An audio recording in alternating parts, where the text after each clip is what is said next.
let's review the Calvin cycle a little bit. Maybe I'm going to go into a little bit more detail than the last video. And by doing that, we'll be able to appreciate an inefficiency, or what we think is an inefficiency, that occurs in many photosynthetic plants. So just a review of the Calvin cycle. You start off with some CO2. In the last video, I had 6 molecules of CO2 and 6 molecules of ribulose biphosphate. But in this one, just to show you that I could have literally just divided that last cycle by 2, I'm going to start with 3 and 3. 3 molecules of carbon dioxide, 3 molecules of ribulose biphosphate. If you don't remember what ribulose biphosphate was, it was just a 5-carbon molecule. It had 2 phosphates on it. I could draw the phosphates. So you have a phosphate there, and you have a phosphate there. And we saw in the last video, and here I'm going to do a little bit more detail.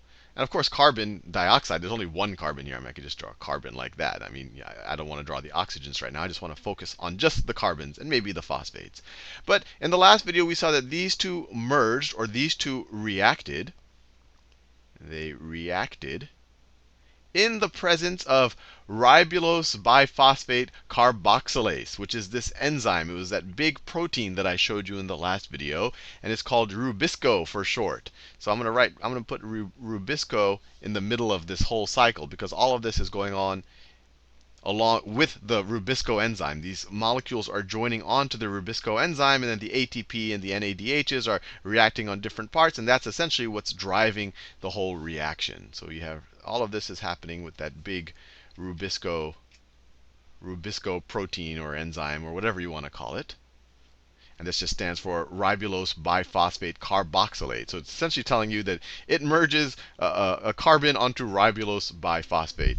And the last video, I just did a very hand wavy. I didn't show you all of the intermediates, but I showed you, look, if in this situation you end up using 6 ATPs and 6 NADHs, you'll end up with glyceraldehyde 3-phosphate, or G3P, or that's also called phosphoglyceraldehyde. So you could also write it as PGAL. But a very easy way to visualize it, it was just a 3-carbon chain with a phosphate. Group. And in the last video, when I started 3 carbon dioxides and 3 ribulose, or in the last video, I started with 6 carbon dioxides and 6 ribulose biphosphates. And I ended up with 12 of these. Now I have 3 and 3. So now I'm going to end up with 6 of these. So I'm going to end up with 6 G3Ps. And the math works out, right? I have 3 carbons plus 3 times 5 carbons. That's a total of 18 carbons. And here I have 6 times 3 carbons, or 18 carbons. And that's what I showed you in the last video. But there are actually some intermediary steps. There are some intermediary steps. So the very first thing that's actually formed is 3-phosphoglycerate. 3-phosphoglycerate. And the whole reason why I'm showing you this detail, and maybe you're taking a biology class where they actually go into this level of detail, is I want to, because this compound also gets produced in that inefficient cycle that we're going to explore in this video. So you get 3-phosphoglycerate, which is also a 3-carbon chain, but it's a different one than this, and this isn't ready to produce glucose just yet. But you could also imagine that as a 3-carbon chain with a phosphate group. And of course, you're going to produce 6 of these, right? Just to make sure all the carbon gets accounted for. You have 18 carbons here. You're going to have 18 carbons here. So you're going to have 6 of these 3-phosphoglycerates get produced. And then each of those get a phosphate from ATP. So you're going to have 6 ATPs come in. And remember, these ATPs got produced in the light-dependent reactions that occur in the membrane of our thylakoids. But anyway, we have these ATPs. You have 6 ATPs, and then they become 6 ADPs. So essentially, they've given away their phosphate groups, and they're going to give 1 phosphate group to each of these 6 3-phosphoglycerates. And then you're going to end up with this right here. I'm running out of space. Maybe I didn't do it as neatly as I should have. But you're going to end up with this 3-chain carbon, or 3-carbon compound. It's going to have 2 phosphates then. And this, you could know the name. This is 1,3 biphosphoglycerate, right? This was just 3-phosphoglycerate, which means that the phosphate is on the third carbon. Now we have 1,3-biphosphoglycerate. We have a phosphate on the 1 carbon and the 3 carbon. We have 2 of them, so it's biphosphoglycerate. And then, so that's to get us right there. And then to get from the 1,3-biphosphoglycerate, and of course we have 6 of these as well, right? 6 of these turned into 6 of these. And to turn these 6 1,3-biphosphoglycerates into our 3 glyceraldehyde 3-phosphates, or phosphoglyceraldehyde. The names are very daunting. This is where we are actually going to oxidize our NADPH, right? Remember, oxidizing is losing electrons or losing hydrogens with their electrons, either way.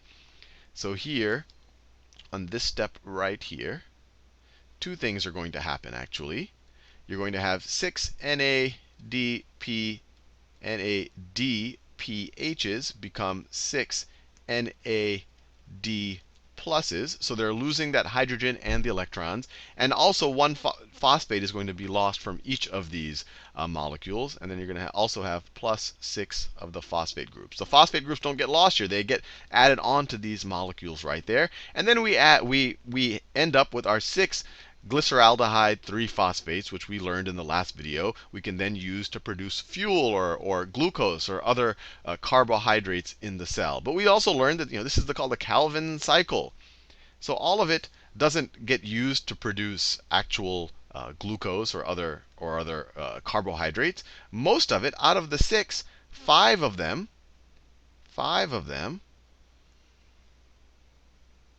are going to be used to produce our 3 ribulose biphosphates. So let me do it like this. So you're going to have 5 G3Ps go in that direction. So for every 6 G3Ps you produce, 5 go back into the cycle, and then 1 exits the cycle. And we saw this in the last video. In the last video, I had 12 here, so 10 went in this direction and 2 went in this direction. I'm just dividing everything by 2 in this video. And the whole reason why I did it, I multiplied by 2 in the last video, is so that we end up with 2 going into this direction, because 2 is enough to produce at least 1 glucose. But we don't have to have 2. We could just say we do this whole cycle twice to get 2. But anyway, I have 1 glyceraldehyde 3-phosphate coming out of this end. And then these 5 glyceraldehyde 3-phosphates that stay in the cycle. Remember, those are just 3 carbons with a phosphate group. I drew it over here already. They will then use another 3 ATP. So 3, let me write it this way, 3 ATP, ATP. So we end up with 3 ADPs. And the phosphate groups actually end up on the ribulose biphosphate. And they get essentially recycled into ribulose biphosphate for the whole cycle to happen again. Remember, and all of this is happening, you can kind of imagine, in or on the surface of this big enzyme, this ribulose biphosphate carboxylase. And actually, just so you I guess, know a piece of terminology, this type of photosynthesis is called C3 photosynthesis. C3 photosynthesis. And the whole reason why it's called C3 photosynthesis is because the very first product that you get when you react with carbon dioxide, when the first time you fix your carbon dioxide, remember, carbon dioxide fixation is when you take it in its gaseous form and you're actually putting it into a molecule. The very first carbon molecule you get once the carbon dioxide gets fixed is a 3-carbon molecule. It's phosphoglycerate. That's why I showed it to you there, because that's where the 3 in the C3 photosynthesis comes from. Now, everything I've just done is a review of what we did in the last video, maybe with a little bit more detail. And I showed you that you don't have to start with 6 and 6. You could start with 3 and 3 and just have 5 go down here and 1 go down here instead of doubling everything. But what I want to show you now is an inefficiency that goes on in plants. This Rubisco enzyme doesn't necessarily just fix carbon dioxide.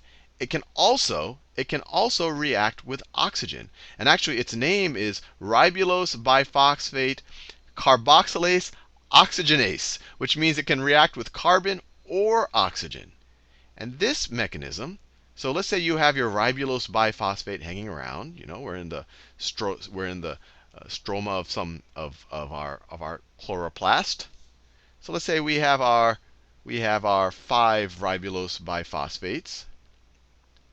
5 ribulose biphosphates. And instead of reacting with carbon, it can actually react with oxygen. So instead of having carbon dioxide here, I can have O2 coming in here. We have oxygen coming in here. And all of this, once again, is occurring on the surface or with the assistance of the Rubisco. Of the exact same, the Rubisco enzyme. Ribulose biphosphate carboxylase oxygenase. That's why, because it can also fix oxygen. And when these two things react, you don't get useful things that can be used for fuel and all of that.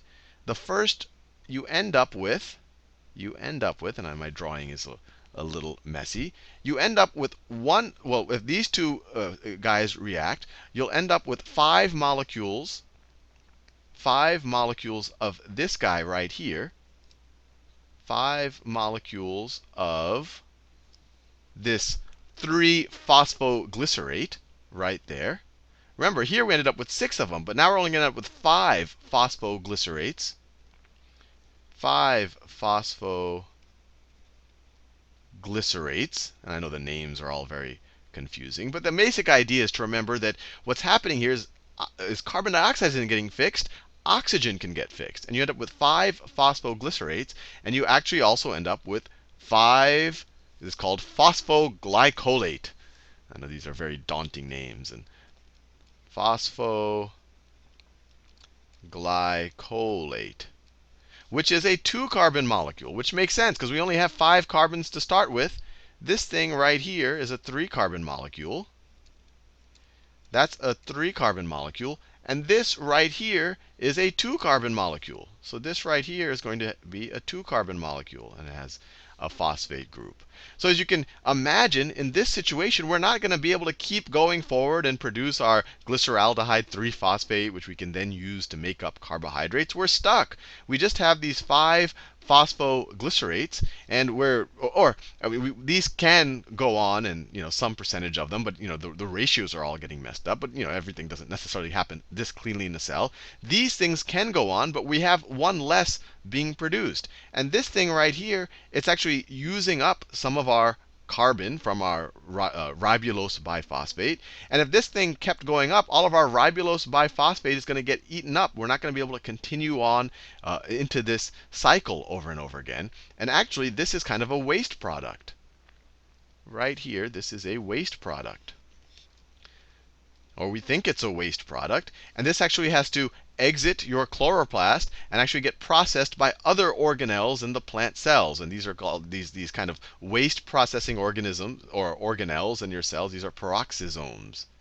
Peroxisomes. I know there's a lot of complicated terminology here. But the important thing to remember when Rubisco fixes oxygen, this is actually called photorespiration. That's an important word to know. Photorespiration.